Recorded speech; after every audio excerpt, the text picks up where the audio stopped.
हरि ओम नमो भगवते वासुदेवाय। ओम नमो भगवते वासुदेवाय। आसंतु वर्तमान 20 श्लोक उपर आलोचना रखिबा। आसुरीं योनिमापन्ना मूढ़ा जन्मनि जन्मनि माम प्राप्येव कौन्तेय ततो जान्त्यधमाङ्गतिम्। भगवान आनंद निधि अर्जुन को संबोधन करी कहउचंती, हे कुंती नंदन, से मूढ़ मनुष्य मते प्राप्त न करी जन्म जन्मांतर रे आसुरी जोनि प्राप्त हुअंती एवं ताठारु मध्य अधिक अधम गति को मध्य अर्थात भयंकर नरक को मध्य चली जाती। भगवान अर्जुन को कहउचंती कुंती नंदन।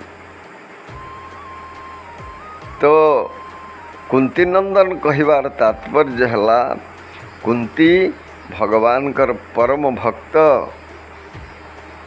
तेणु तमे भय करना, तम पाई एभली नरकर व्यवस्था नहीं।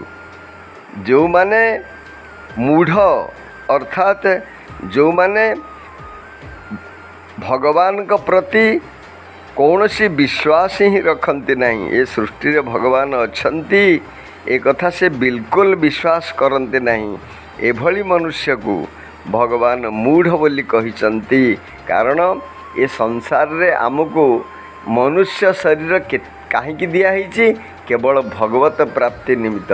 दुर्लभ मनुष्य शरीर नरक निस्तारण द्वार, नरकरु निस्तारण निमित्त, जन्म मृत्यु चक्र उद्धार निमित्त ये दुर्लभ शरीर आमको मिली। किंतु ये दुर्लभ शरीर पाई आमे ताको जदि मिस यूटिलाइज करिवा, आम पाखरे सबु प्रकार सामर्थ्य थाई, आम पाखरे बुद्धि ज्ञान सबु प्रकार व्यवस्था भगवान देइचंती।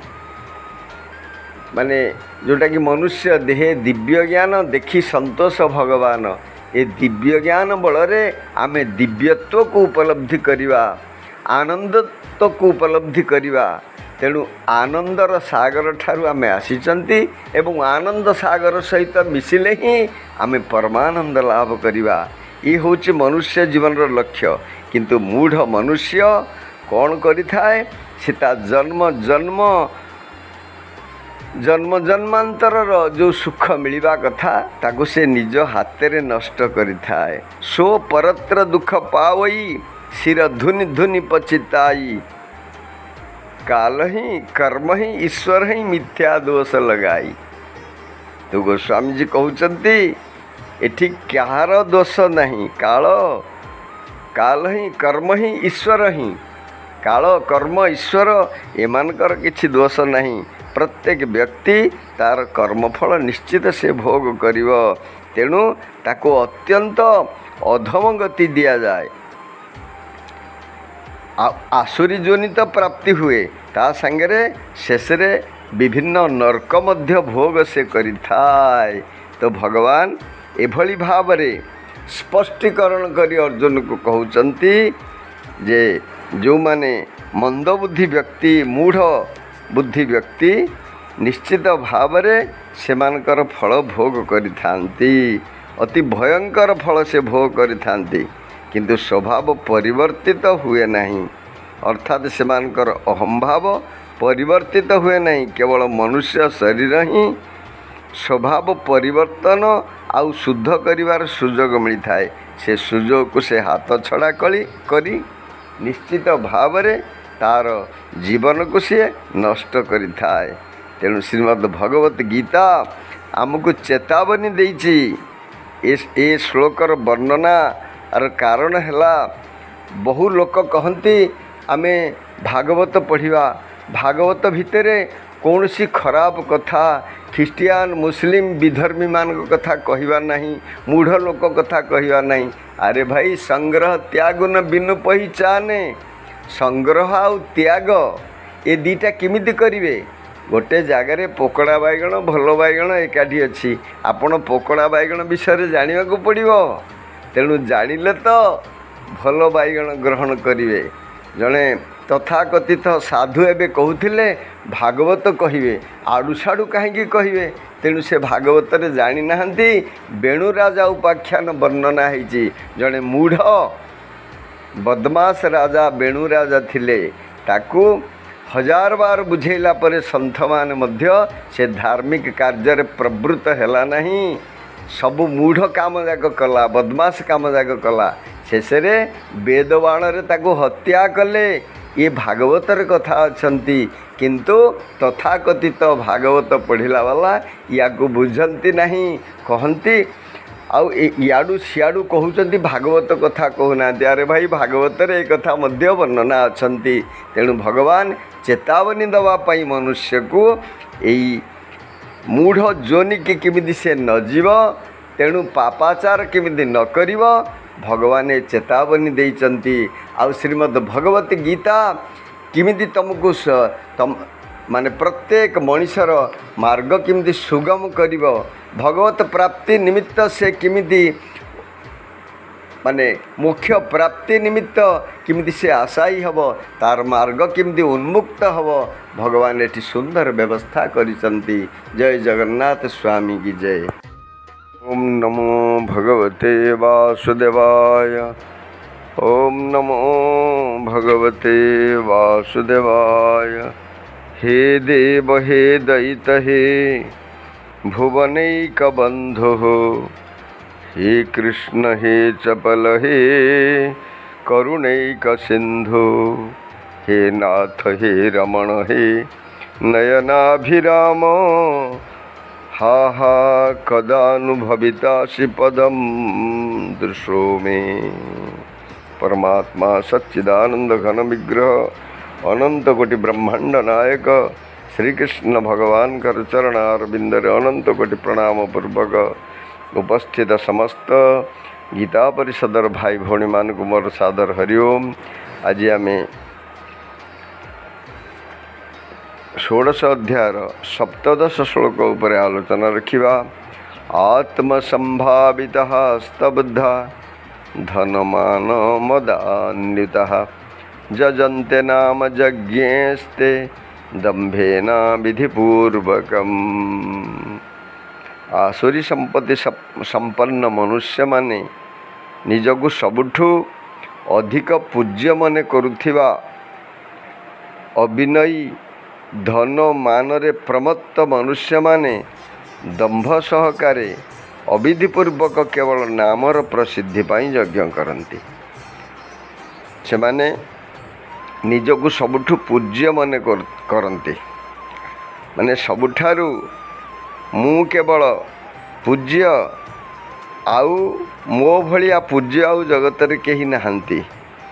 आत्मबड़ीमा सेमानकु एते ही जाई थाए जे सेमाने निज कथा व्यतीत अन्यर प्रशंसा मध्य शुणिबाकु से इच्छा करते नहीं।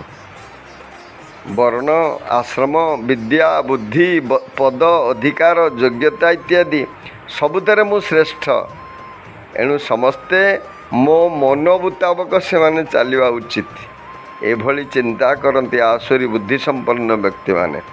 स्तब्धा से माने कागरे विनम्र होती नहीं।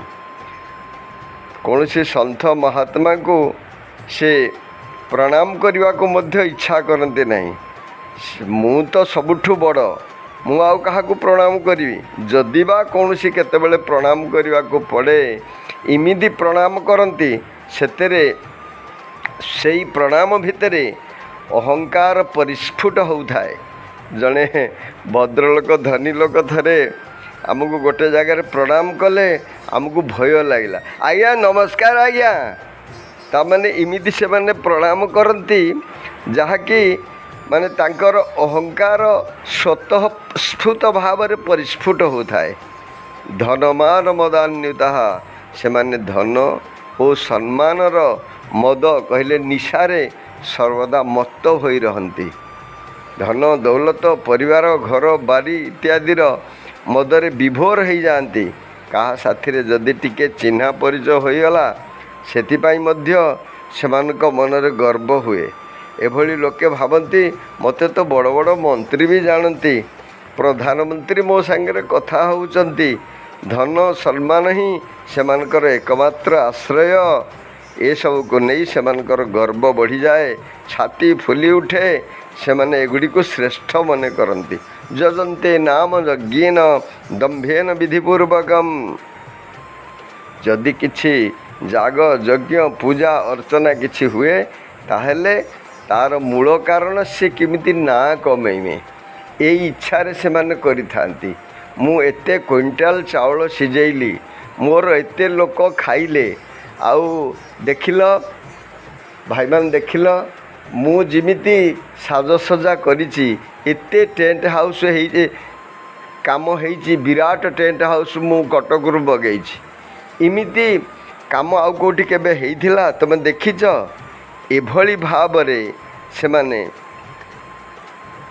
यज्ञ इत्यादि केवल निजर ना कमेवा ईश्वर सहित कौन संपर्क न थाए तो एभली भावरे से माने निजर नाम बड़िमा को बढ़ेबा पाई जाग यज्ञ इत्यादि तीर्थ व्रत इत्यादि करिथांती तापर पुणी कौन कहउचंदी सेगुड़िक सब अविधिपूर्वकम अर्थात कौन सी विधि विधान को से मानिबे नहीं तांको मन इच्छा जहा हेला तांको मन हेला आज शिरडी मंदिरटे करि पकेबे तांको मन हेला आज शनि मंदिरटे करि पकेबे तांको इच्छा जहा हेला से माने ताहा ही करिवे आउ सीए काहाकू मानिबे नहीं कार अनुशासन अधीन से माने हेबे नहीं अविधिपूर्वक से माने करिथांती असुर स्वभावर मनुष्य अन्य मानक सहित प्रतिस्पर्धी रखती अन्य यज्ञकारी अपेक्षा केही जेपरी सेमानकु न्यून न भाविबे सेमाने अन्य मानक ठारू कौनसी गुण रे कम बोली जेपरी जना न पड़िबे से उद्देश्य रे सेमाने यज्ञ करती सेमाने यज्ञ फल उपरे विश्वास करते नहीं केवल समाजर निजर ख्याति विस्तार करने पाई सेमाने सब करिथांती आउ विधि विधान को सेमाने मानिबा पाई प्रस्तुत न होती कारण तांको भितरे दंभ कपट ये सब थिबा हेतु सेमाने विधि विधान मानि न थांती। जय जगन्नाथ स्वामी जी। नमो भगवते वासुदेवाय। ओम नमो भगवते वासुदेवाय। वर्तमान आम 20 श्लोक पाठ रखा। आसुरीं जोनिमापन्ना मूढ़ा जन्मनि जन्मनि माम प्राप्येव कौन्तेय ततो जान्त्यधमां आसुरी जोनिं जोनि आपन्नः प्राप्त हुवन्ति मूढ़ः मूढ़ मनुष्य जन्मनि जन्मनि जन्म जन्मांतर रे मांग मोते अप्राप्य प्राप्त न करी एव ही कौन्तेय हे कुंती नंदन ततः ताठारु मध्य अधिक यान्ति चाली जान्ति अधमां अधम गतिम गति को। आउ थे पाठ रखा। आसुरीं योनिमापन्ना मूढ़ा जन्मनि जन्मनि माम प्राप्येव कौन्तेय ततो जान्त्यधमां गतिम। श्लोकार्थ है हे कौन्तेय से मूढ़ मनुष्य जन्म जन्मांतर रे आसुरी जोनि को प्राप्त होई थांती एहीपरि मते प्राप्त न होई अधम गति को प्राप्त हुअन्ति। जय जगन्नाथ स्वामी।